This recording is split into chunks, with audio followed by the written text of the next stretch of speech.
Morning, everyone. We start with breaking news on inflation. We've just had the figures within the last few seconds. Bad news, back to double digits. Let's find out more. Paul is standing by for us in the newsroom. Hi, Paul. What's the latest? Yeah, good morning, Kay. CPI, consumer price inflation, has risen again in August. It's back above 10% today. It has risen to 10.1% from the August number of 9.9%. That takes it back to where it was in July, itself a figure that was last higher in the early 1990s, so close to record highs for inflation, 10.1%. That means, obviously, bad news for consumers. The cost of living squeeze is going to continue. It tells us it is continuing, is likely to continue. The biggest driver of this increase in inflation, according to the Office for National Statistics, is food prices, food inflation. That is a combination of both the input costs, the cost of importing many of the raw materials and the basic commodities on which our food is based, as well as transport costs. While fuel prices are dropping back, it is still very expensive to move goods around the country, and there is plenty of evidence reflected in these figures that supermarkets and other retailers are passing on these costs now to consumers. But the other place, apart from every household in the country, where this will be watched is, of course, in Whitehall. We have a new Chancellor of the Exchequer attempting to balance the books, and this figure matters today. The 10.1% inflation figure for September matters because it is the figure against which pensions and benefits will be uprated if, big if, the Conservative Party and the government sticks to its manifesto pledge. But that is now in place. So 10.1%, an extremely high inflation figure and an expression of the reality of the cost of living squeeze for everyone in the UK. OK, thanks very much, James Cleverly, Foreign Secretary, here with us for immediate reaction to that. So pensions and benefits going up by at least 10%. Well, we've seen those inflation figures. Obviously, the Chancellor is going to be making a statement to the House in just over a week's time. The decisions that he and the Treasury team will be making will be very much informed by those figures. But, boring though that is, Kay, you know that I'm not going to be pre-announcing any of the measures that might come in that statement on the 31st. But you promised. As a government, you promised. It was in your manifesto. Well, look, we do take manifesto commitments incredibly seriously, as you know. And those figures, of course, are concerning, but they are similar to, in fact, in some instances, significantly lower than inflation figures we're seeing in many other parts of the developed world. As I say, the Chancellor and his team will be using those figures to do their thinking, and will be coming up with a full packet of measures, the full details, all the things that your viewers will want to know about in just over a week's time. And that's when the announcements on these and other things will be put in the public domain. Yeah, but it was a manifesto promise that you would increase benefits and pensions in line with inflation. Yeah, and as I say, we take manifesto commitments seriously. Are you going to break your promise? What I'm not going to do is pre-announce budget measures. These figures will be taken into consideration by the Chancellor and the team, and as I say, in a little over a week's time, they'll be making a statement to the House with a full range of financial measures. OK. 45p down to 40p, back up to 45p, 19p up to 20p. Corporation tax going up to 25%. Public spending issues there. Energy price guarantee, that's been changed as well. What's the point of Liz Truss? Well, what we've got to remember is that we are facing an unprecedented set of circumstances, but the Prime Minister was absolutely clear, and I think when I came on the show last time, I said she's absolutely clear that what we ultimately have to do is grow the economy, and she's still very much committed to that. She said that she wanted to protect families and businesses that were facing potentially huge energy price increases this winter, and she's done that. Those were the main measures from that. But she's also said that we made mistakes. She's sought to address those. Jeremy's now come in as Chancellor. He has made changes to make sure that we can reassure the international financial markets on which we, like every other developed economy, relies quite heavily for public borrowing. And we've seen that now have a positive effect. There is still tough times ahead. There's no doubt about that. There is going to be a tough winter for us and countries, as I say, developed economies, all economies, frankly, around the world. And that's what we're focusing on, to protect the people that need protection. and to get the economy going. This is only 3 weeks ago. I mean, this is not a U-turn. This is a 10-car pile-up in the fog. That's your words, not mine. They are. It is my words. Tell me why it isn't. Well, as I say, these are circumstances which are affecting countries right across the globe. But you knew that before. Interest rates are already much higher than we see here in the UK and other parts of the world. Inflation is higher in many other parts of the world. These are really, really tough economic headwinds. But ultimately, the Prime Minister is still committed to grow the economy. That's what the medium-term financial plan ultimately will be designed to do. But we've got to recognise that the measures that we put forward initially clearly were felt to go too far, too fast. The Prime Minister has said that. She's apologised for the impact that had on the financial markets. And the Chancellor and her are now working to continue with that growth agenda, to continue to protect the people that need protecting, both from the economic situation here in the UK and Ukrainians, which is what I'm focused on. We see drone attacks in Ukraine. We'll come on to Ukraine. So that's what we're focused on. How many more mistakes can she afford to make? I spoke to the Armed Forces Minister yesterday, James Heappey. He said no more mistakes. Well, no one wants to make mistakes. No, but I'm asking you, how many more can she afford to make? Look, so the plan is not to make mistakes. You don't say, well, I've got a certain number of mistakes that I'm allowed to make. We don't aim to make mistakes. And actually, the simple truth in life, in politics, in business, in life, is that mistakes happen. They do happen. What you've got to do is recognise when they've happened and have humility to make changes when you see things didn't go right. It was clear that a number of the announcements, some of the announcements, but not all, some of the announcements in the statement that Kwasi made as Chancellor had a negative effect on markets, and we've sought to address those things so that we can focus on, as I say, growing the economy, protecting people from those rising bills, helping Ukrainians protect themselves. Totally ripped to shreds, the plan. And Jeremy Hunt has come up with something that even Rishi Sunak hadn't gone that far when it came to his economic policy. Ben Wallace said that he would resign if defence spending was cut. What would you resign over? I'm not discussing resigning because I've got too much work to do.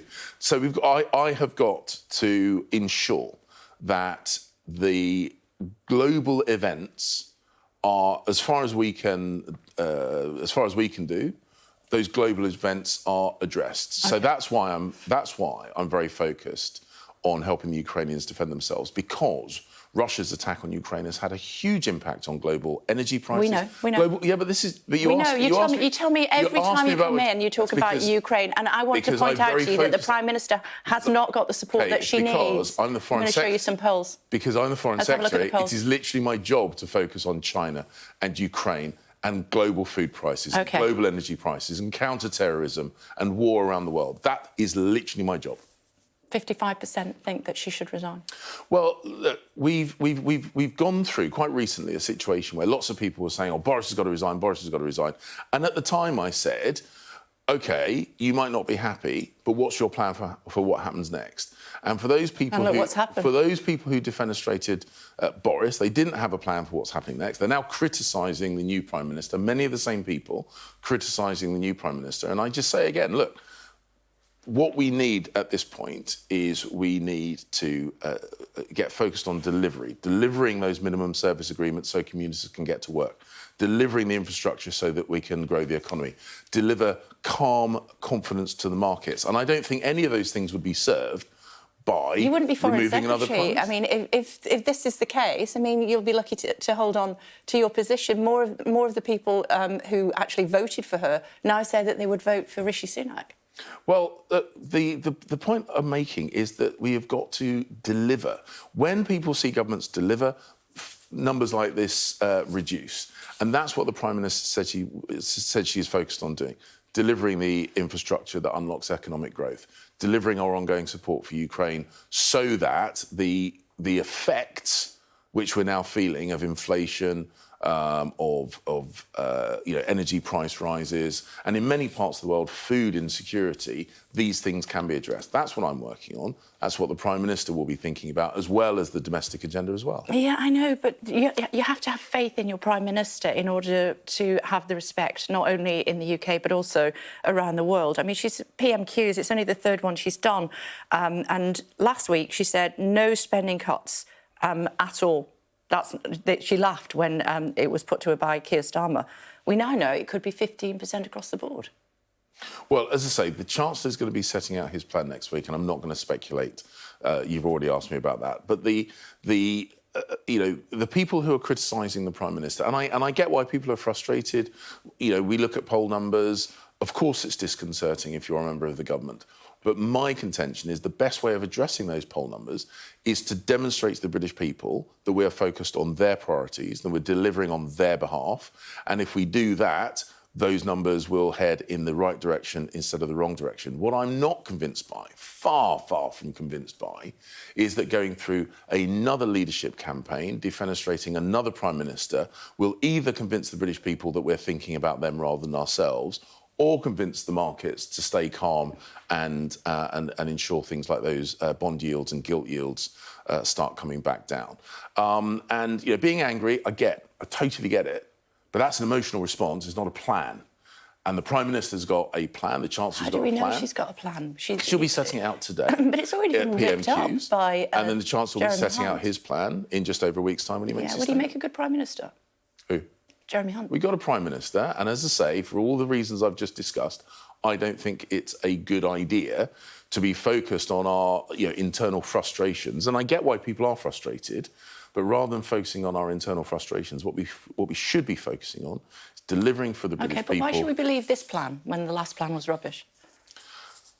OK, the Prime Minister and the Chancellor have learnt lessons from what happened previously. As I said, when mistakes happen, the right thing to do is learn from them, adjust, and then move forward. And that's exactly what we're doing. We've got the Ukrainian ambassador on the programme later on. He is obviously very concerned about the power stations that are being taken out by these airstrikes. What sort of air cover are we going to offer to them? Well, I spoke with my opposite number, the Ukrainian Foreign Minister, yesterday, who was saying about how drones were flying over the area that he lived. Obviously, the attacks from the air, both through missiles and drones, I think I know, is because Russia has failed to gain ground in the land war. It's a vicious kind of reprisal attack. We've already supplied AMRAAM air-to-air missiles to help shoot down the cruise missiles that Russia have been using. We have imposed sanctions, and we'll look at sanction enforcement to make sure the people selling Russia things like those drones are prevented from doing so. So we close off the supply of those kind of munitions. And also what we'll be doing, and I'll be speaking with my Ukrainian counterparts, just as the Defence Secretary is speaking with his American counterparts, about what more we can do to help the Ukrainians protect themselves from these vicious attacks from the air. Now, it was with some concern that we learned that Ben Wallace went to Washington for these urgent talks. And when we did some more digging here at Sky News, apparently there's concern that Putin could be planning a nuclear attack, and that's why Ben Wallace went to Washington to discuss it. Is that the case? No, so we speak to our European counterparts, our American counterparts, our Ukrainian counterparts regularly. Understood. And we do so because we have seen a shift in tactics from Russia, that they're moving towards more attacks on civilian infrastructure rather than on military targets. So these conversations are a normal and regular part of what is, frankly, a very abnormal and perverse situation. You don't tend to get on a plane to do that, do you? He's got on a plane urgently. No, we do. There was nothing urgent about this? So the reason... there's urgency because... Of course there's urgency because civilians are being targeted in a new way, and so we have to respond to that. And our response has got to be done at pace, and there are conversations which, frankly, you don't want to have over the telephone. Yeah. But we speak face-to-face with our counterparts pretty regularly. It's part of what Ben and I, and indeed the Prime Minister and others are doing to help keep us all safe, help the Ukrainians defend themselves against Russian attacks. Are you brushing aside my question about nuclear concern? Well, look, what we do is we discuss a full range of how we help the Ukrainians to defend themselves. So I'm not at the meeting. I'm here rather than over in the States. So I don't, I'm not going to guess or speculate as to exactly the things that are discussed. But the point is that I'm sure you talk to generalists all the time. Oh, yeah, of course I do. And did you bring, was nuclear concern Look, I'm not. brought up? Okay, I know that's an exciting headline that you want to I think it's a very concerning headline. Yeah, I know. I get that. But the point I'm making is that we talk about a range of issues every time we speak. What we are seeing in Ukraine is brutality on a scale that we are not used to in Europe. We are seeing Putin put these vicious attacks on civilian infrastructure. So, of course, we want to discuss how we help the Ukrainians, about what might happen in the future. And as I say, what I don't want you to do is focus on one element of what would be a normal discussion from defence ministers. OK, I got a message from one of your colleagues last night who said he went because the madman's got nukes, is how it was put. Well, look, as I say, we would inevitably discuss a full range of stuff, but ultimately this is a normal part of how close friends like the US and the UK work to support a really good friend like Ukraine. What are we going to do with China, seeing people who are peacefully protesting getting beaten up? Yeah, look, that was unacceptable. That was unacceptable. So I had the Chinese chargé d'affaires, the number 2 in the Chinese embassy, called into the Foreign Office, summoned to the Foreign Office to address it. Yes, I did. And did you speak to him? No, I didn't. That was done by one of my officials. And what did you say? Well, we said this is absolutely unacceptable, that the protests were peaceful and legal.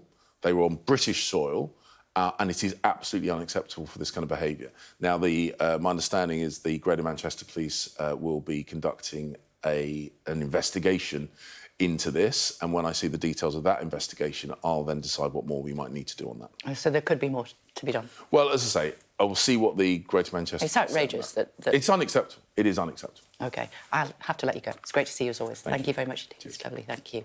Let's have a look at what the papers... don't forget PMQs, actually, at midday today here on Sky News. So, of course, you can watch that live from midday. I know that's incredibly popular, so do check that out. Midday today, I think it's Jane that will be taking you through events. Also want to look at what's happening as far as the papers excuse me, are concerned this morning. The Metro leads with a new poll showing that Liz Truss's popularity has dropped to a record low of minus 70%, with more than half of Tory members wanting her to go. Quick sip of water for me, excuse me.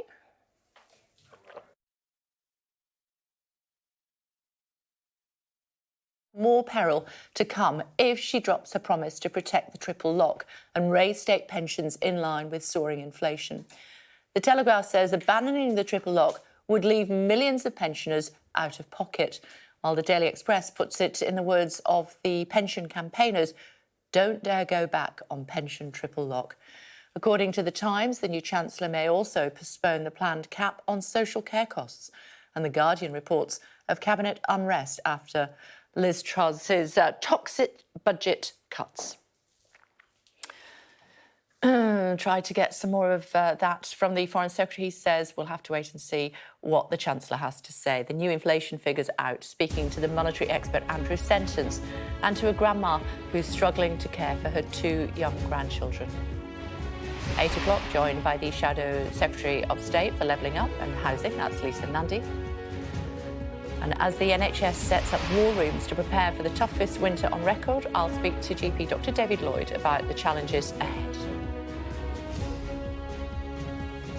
Meantime, after weeks of Ukrainian progress, Russia is making some slow gains, we're told, notably around the eastern city of Bakhmut in the Donetsk region of the Donbass.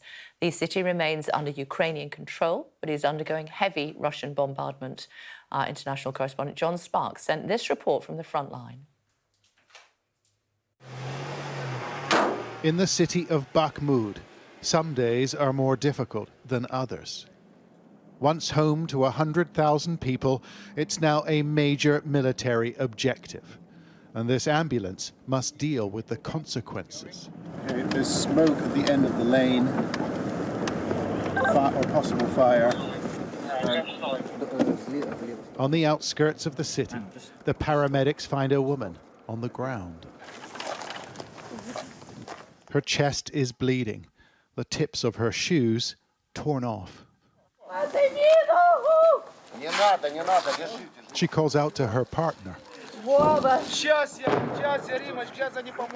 This neighborhood has been pounded by the Russians, the front line just a few kilometers away. And as the crew treat their patient, another attack begins.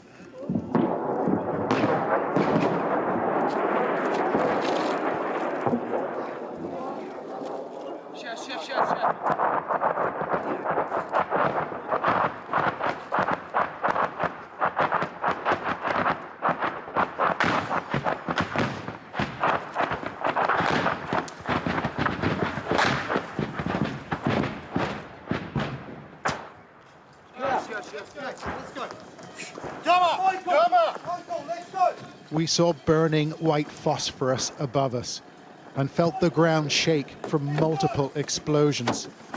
We ran for the car. We couldn't stay any longer. We've left the ambulance crew there with a woman who suffered what looks like serious injuries. But that area came under attack, possibly from the air, maybe Grab missiles, we're not sure. But we couldn't stay. It just wasn't safe. We went back to the station and waited for the paramedics. They told us Rima was in a bad way.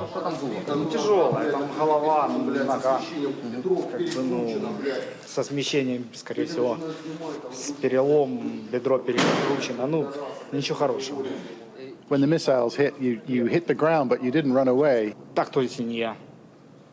Ну, то есть тут все просто, на самом деле. Ну, кто-то должен этим заниматься. This city has been broken, sliced and pummeled in less than a month. Nowhere is safe. Okay, guys, take up the speed. Let's go. Take up the speed. This car was hit by an artillery shell, the body of the driver consumed by fire. But there are people trying to save what's left of this place. Members of the fire department take a dozen calls a day, like this fire in a timber-framed house. The blaze was threatening a city neighborhood. Smoke is thick, but these men don't know what caused the fire. It could be a Russian shell, it could be a flare dropped from a helicopter. It's an active military area. They tugged at the roof and tried to force their way in. The firefighters worried they'd find residents trapped inside. To survive this war, many now live underground. Anybody in there, I asked? Nobody there. The owners have fled, said another. This is a dangerous job. Це дуже небезпечна робота. Ну, маємо те, що маємо. It is what it is. Ми боремось за свій дім, за свою Україну, за свою батьківщину. The Ukrainian army has retaken territory to the north and south, but the situation in Bakhmut is different. It's the site of some of the most ferocious fighting in this war. Russian intentions are written on the walls, an exhibition for everyone to see. John Sparks, Sky News in eastern Ukraine. Well, much of Ukraine is waking up to blackouts this morning. Ukraine's President Volodymyr Zelensky says that over the last week, Russian attacks have knocked out 30% of his country's power plants. What does that all mean then? Data and forensics team has taken a closer look at some of these attacks using open source intelligence, and pleased to say that Tom is with us now. Talk us through it, Tom. Yeah, just say open source intelligence, that's using things like satellite imagery to understand. And we have seen this increase in attacks on energy infrastructure, but actually we've been looking at this for a long time. And this has been an energy war that's part of the other war that's been going on. So if you want to take you through some of it, you remember Zaporizhzhia nuclear power plant? Yep. Lots of fears around that, around whether this is going to be a Chernobyl-like incident, when we've been mapping these strikes, and I think we'll be able to show you some of that. What we're seeing is, rather than actually going for the reactors itself, we see some smoke here on the walls. And you can see, if we use thermal satellite imagery with that, we can understand that actually these are fires all along it. And this isn't in the main bit of the reactors. You want to, what's going on here. But actually, this is where the power lines run for Zaporizhzhia. So that supplies Ukraine with energy. Okay. That's 20% of Ukraine's energy before the war, and they're exporting that energy to the EU. That's been taken offline as a result because it's unsafe to run the reactor. All part of that energy war.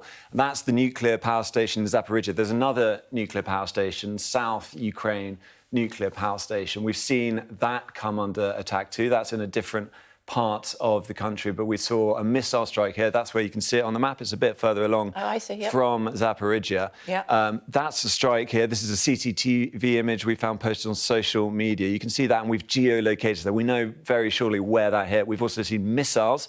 If you watch on the left-hand screen, that is a missile streaking across a nuclear power plant. Again, worries around that. But this is also about the energy infrastructure around the country. Kharkiv in the northeast, this isn't a nuclear power plant. This is a thermal power plant. But again, we can see that it has been hit by shelling. Now, both sides say the other side is doing it. We can't really verify 100% what's happening. But what we've seen over the last week, Vladimir Putin has said the same thing. He wants to attack energy infrastructure. He says this is about military energy infrastructure. President Zelensky saying this is an effort to take Ukraine offline, really, as it heads into this long, cold winter that's ahead of it. So a third of energy is offline? That's according to President Zelensky, and we've been verifying those attacks. Now, the question is, can Ukraine bring that back before that winter? But this really looks like the attacks we've seen so far and been mapping them, a lot of them around civilian areas. This doesn't look like military infrastructure. This looks like an attempt to intimidate the civilian population. And you have more on this at 7 o'clock tonight, I think. 7 o'clock tonight, I have a full report on our investigation over the last few months of this. OK, sensational. Thanks, Tom. Looking at other news for you, Britain has told a senior Chinese diplomat in the UK that the right to peaceful protest must be respected. That's after he was summoned to explain an incident in which a protester was seen being pulled into the grounds of the Chinese consulate in Manchester and then beaten. The Consul General was accused of taking part in unrest before the violence broke out. China's foreign ministry has disputed police reports and says the protester entered the premises illegally. Let's get more, should we, from our correspondent in Beijing, Helen Ann. Good morning to you. We heard from our Foreign Secretary a few moments ago. I'm sure you were listening. Not at all happy. Yeah, really not happy at all. And I think there's a real sense that what happened in Manchester on Sunday, developing into a reasonably significant diplomatic incident. The Foreign Secretary saying to you this morning that he has summoned the number 2 in the Chinese embassy in London to speak to him about what happened. But there are other MPs in the Conservative Party and elsewhere going further, some calling for the expulsion of one of the diplomats in Manchester who is accused of being involved in the assault, and certainly other MPs wanting the government to go further on this. They're saying for the time being they're going to wait for an investigation from Manchester Police to establish the real facts of what happened. But from here in Beijing, there's been sort of denials, anger as well about the accusations from the British government. A spokesman for the Chinese authorities in a routine press conference yesterday, he said that troublemakers, in his words, entered the consulate illegally and that the consulate has the right to defend the sort of diplomatic premises and diplomatic staff there. So obviously the results of that investigation important. But it's just worth saying, Kay, that the context here in China this week matters a lot. What's happening this week is what's called the Congress, the Party Congress of the Chinese Communist Party, the leading party here. It's essentially a 1 in every 5-year event where senior leaders choose the next group of people who will lead China. It's a time of heightened political tension. There is a lot of paranoia around things like the COVID rules really ramped up. And in a system where lower authorities are always under pressure to please and be seen to be smoothing over difficulties and please their higher authorities, there is a lot of paranoia. So that might give a bit of a context and explain a little bit about why such a protest outside the consulate in Manchester was seen by the Chinese as so egregious. But clearly everyone will be watching out for the results of that investigation by Greater Manchester Police. OK, thanks so much indeed for now. Thank you. In other news, an Iranian climber who took part in an international competition without wearing a headscarf has arrived back in Tehran.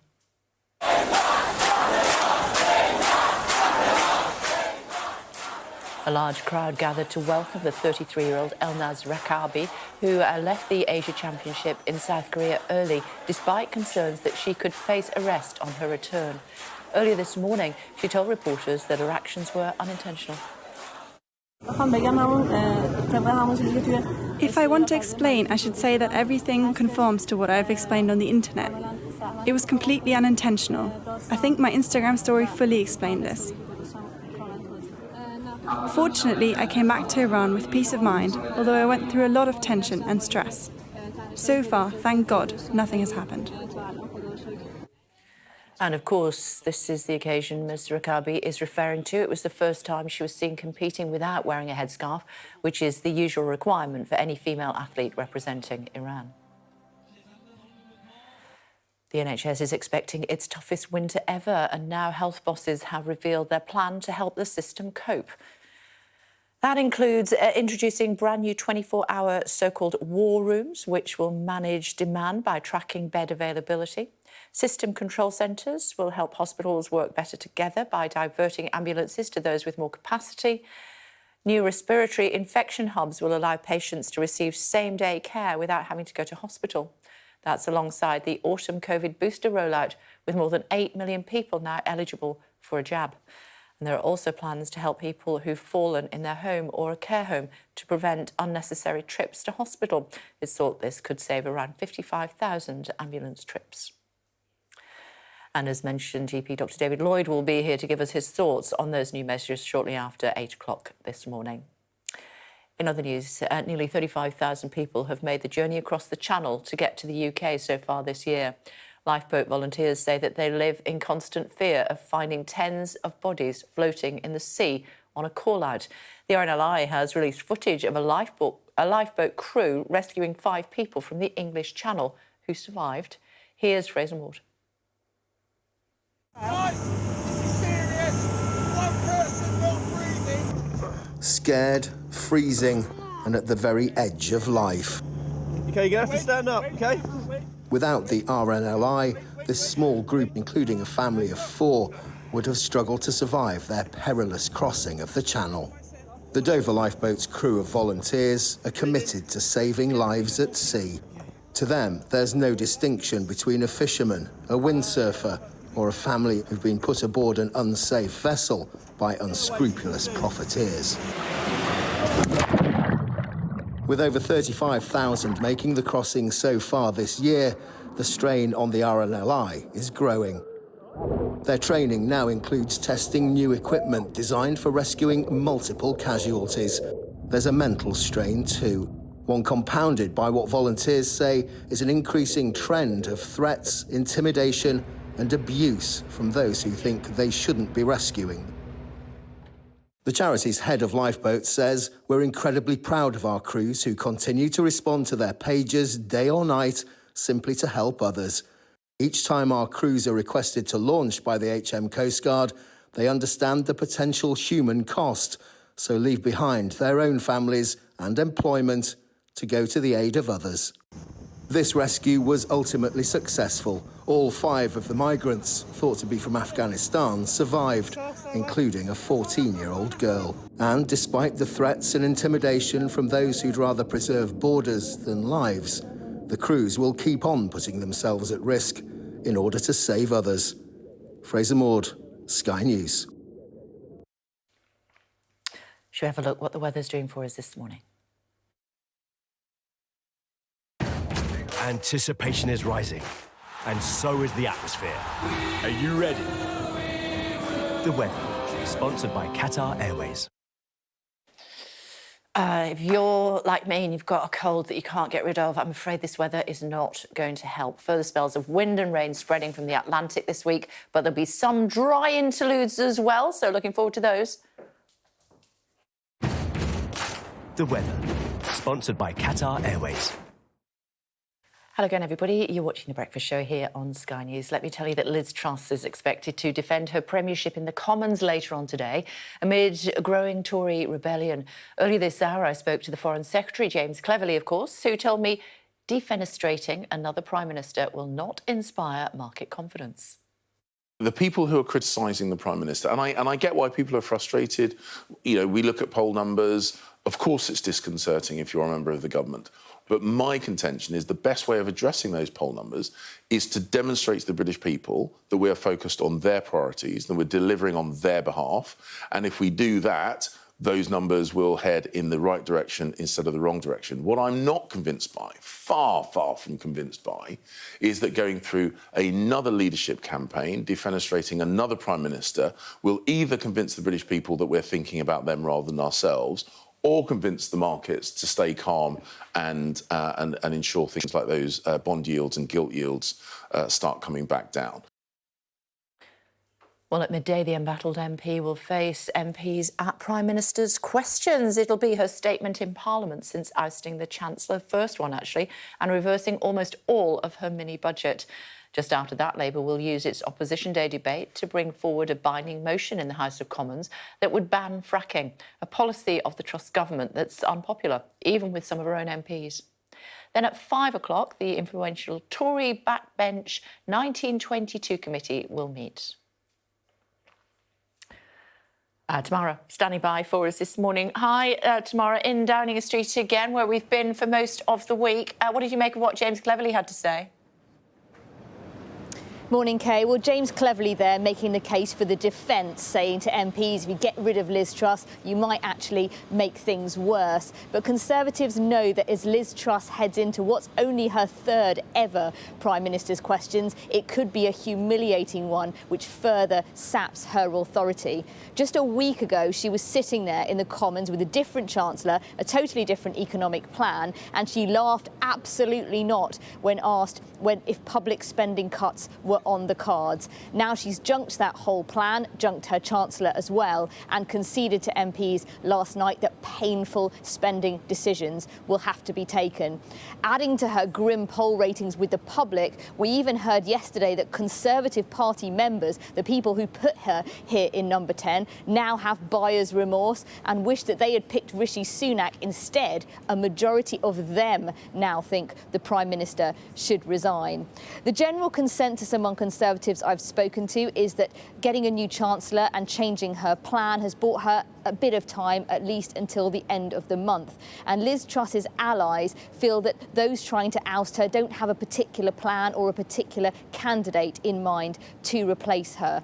But as inflation now hits record highs not seen for 40 years, and with tough spending decisions needing to be made, even pensions, the NHS and schools potentially not protected, things aren't going to get any easier. OK, for now, thank you. Well, the rate of inflation has returned to double figures, 10.1% last month, due to rising food prices. Let's get more, should we? Emma standing by for us in West London. Hi, Emma, where are you this morning? I'm at Western International Market in Southall, and it's a hive of activity. The doors here actually open at 2 a.m, and most of the people coming here are shopkeepers, and it won't come as a surprise to them to hear these inflation figures. And actually, when it comes to food and non-alcoholic drinks, the increase is 14.6%. It's the biggest increase since April 1980, and it certainly isn't a surprise to Billy Bal. You're the owner of Exotica Super Group. Thank you so much for joining us. Tell us about how prices are going up.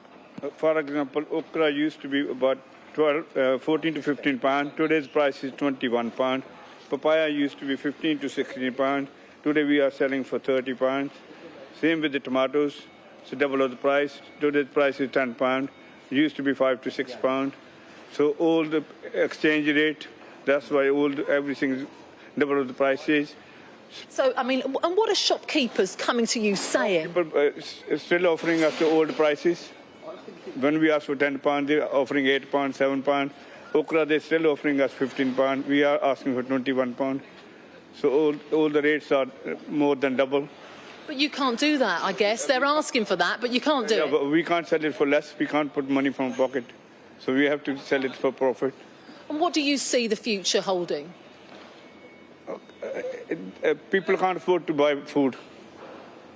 That's what I think. You've got a restaurant as well. We've got a restaurant. Our electricity for restaurant going from 16p unit to 77 pence unit. So 16p a unit to 77 pence a unit. Pence unit for new contract. OK, all right. Billy Bal, thank you very much for joining us. So I think what you can tell there, whether it's energy prices, whether it's the prices of food, prices of mortgages for people, all these things, everything going up, a real impact, and it's going to be tough times ahead. OK, thank you. Well, joining us now is the former member of the Bank of England's Monetary Policy Committee. That's Andrew Sentence. Hello to you, Mr. Sentence. Thanks for joining us on the programme this morning. What do you make of the figures? Well, they're no great surprise. I think everyone was expecting a figure around about 10%. It's gone just above that, 10.1%. I think the striking thing about these inflation figures now is inflation is becoming more broadly based. We've just heard about food price inflation. Actually, petrol prices, which were driving up inflation earlier this year, they've been coming down recently. But despite the fact they've been coming down, we've still got the highest rate of inflation that we've had since the early 1980s.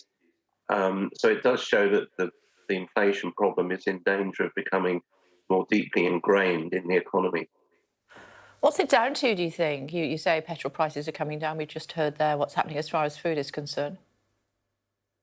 Well, energy prices have played a part. And if we look back over the last year, particularly domestic energy prices have gone up. But I think the decline in the pound, we heard from that stallholder just now, saying that's been pushing up the cost of imported foodstuffs. And there's just been a generalised increase in costs with higher wages, some other higher costs for business. And the combination of all those things has brought us to an inflation rate that's more than 5 times Bank of England's target. Inflation should be 2%, but now it's 10.1%. Yeah. How much higher do you think it might go? Well, we've got the further rise in energy prices to come in the next couple of months. Even though the government's putting a cap on it, there's still energy prices going to go up. Earlier this year, the bank said they thought inflation would go up to about 13%. I think certainly it could go higher, and it won't start coming down, I think, significantly until well into next year. So you think inflation could go above 13%? That's what you're saying there? I think we'll have to wait and see. The Bank of England is making another forecast at the beginning of November. We'll see what their latest assessment is. There's been a lot of things changing, such as the energy price cap coming in. So they will be able to take all those factors into account. But certainly there's significant risk that it's going to go above where it is now. Interest rates then, and thus mortgages destined to go higher as well, from what you're saying, Andrew? Yes, I think the markets are expecting quite a big increase in interest rates at the beginning of November, possibly as much as 1%, which would be the biggest rise we've had for a long time. And the reason for that is that interest rates have been kept so low for so long. The Bank of England is now having to catch up with a situation of inflation which they hadn't really anticipated. And so we're probably going to see a couple of further rises this year, taking interest rates, I would think, to somewhere around about 4% by early next year. Wow, goodness. And then, of course, we know that is even more as far as mortgages interest rates are concerned. To what extent should the Bank of England have to accept some responsibility for keeping interest rates low for so long? Well, I think that's been a contributory factor.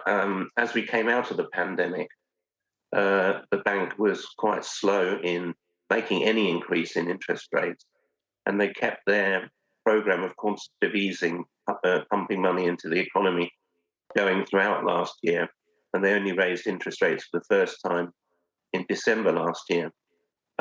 Many people like myself were calling for rises in interest rates much earlier in 2021.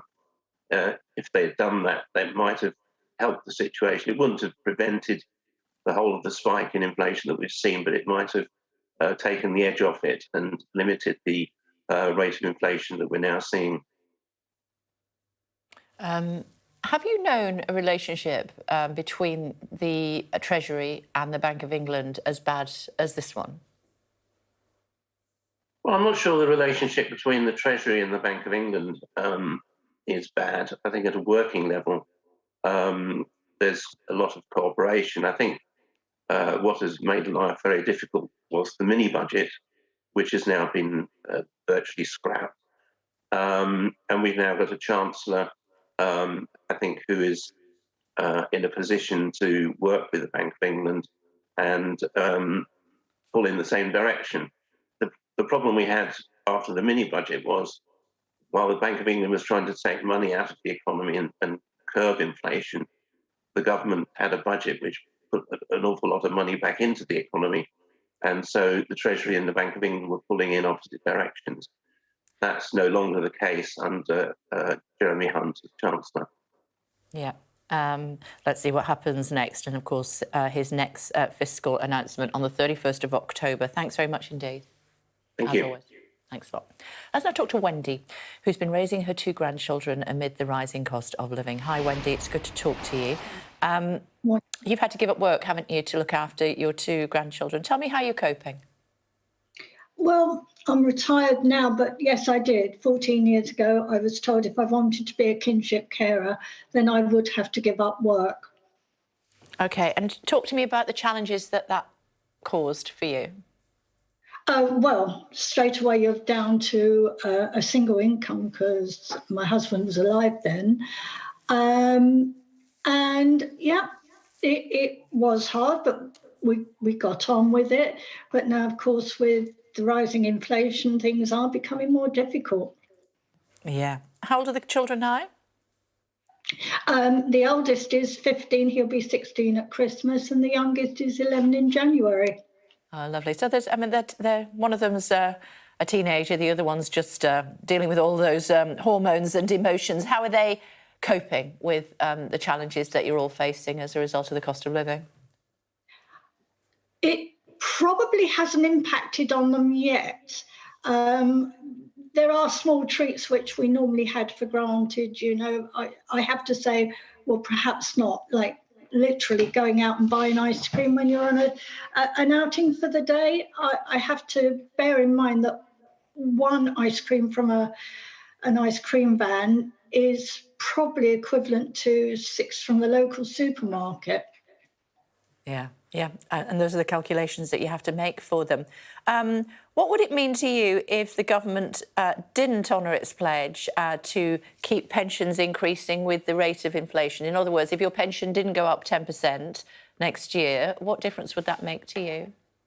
Oh, incredible, because the prices are rising. We're seeing the inflation now going up to double figures. So that would really sort of keep us on the level that we were now if it went up. But if it doesn't, then, of course, we've got to make even more adjustments. Yeah. What do you think of Liz Truss? Early days, yeah. Did you like Boris Johnson? Yeah, a bit Marmite. But you liked him. Do you wish he was still Prime Minister? Oh, I won't be drawn into that one. Sorry, Kay. The reason I'm asking you is because there's some polls out, Wendy, that is just suggesting that a significant minority of people want him to come back and be Prime Minister. I just wondered whether you thought that would make any difference to your income and your pension. I don't know. It depends what the policies would be now. Certainly, anybody that supports kinship carers and getting allowance for kinship carers has my vote. Yeah, and tell us a little bit more about kinship care and what it actually involves. Okay, kinship care. It's surprising how few people actually know what kinship care is. Kinship is where a child from within the family is brought up by another relative, for instance, an aunt, an uncle, cousin, sibling, or like myself, a grandparent when the parents aren't able to. But kinship can also be sort of a close friend or neighbour. Right, OK. And when you look back, you know, it was a challenging time when you had to take on. You thought you brought up your own children and then you were bringing up your grandchildren. So a seismic shift in your life. But I'm sure that you wouldn't have done anything differently, would you? Absolutely not. No, I'm sure. Well, I'm sure that Christmas time, when's his birthday at Christmas? 22nd of December. Oh, I hope he gets one present for Christmas and one present for his birthday. My birthday is just before Christmas, and I was always told when I was growing up, this is for Christmas and for your birthday. Absolutely, you've got to have one for each. One of the things, if I could just say, you know, we are running a petition through Kinship. It's called Value Our Love. And if people would please sign up, then perhaps other kinship carers who aren't actually getting allowances will be considered. We don't get an allowance. Not everybody gets an allowance. Okay. And one of the things you've made a very good case for that, Wendy. So hopefully people will do that. And we appreciate you taking the time to join us this morning. Keep well. I hope the kids are okay. And we look forward to chatting to you again soon. Thanks very much indeed for joining us. Thank you, Kay. Bye.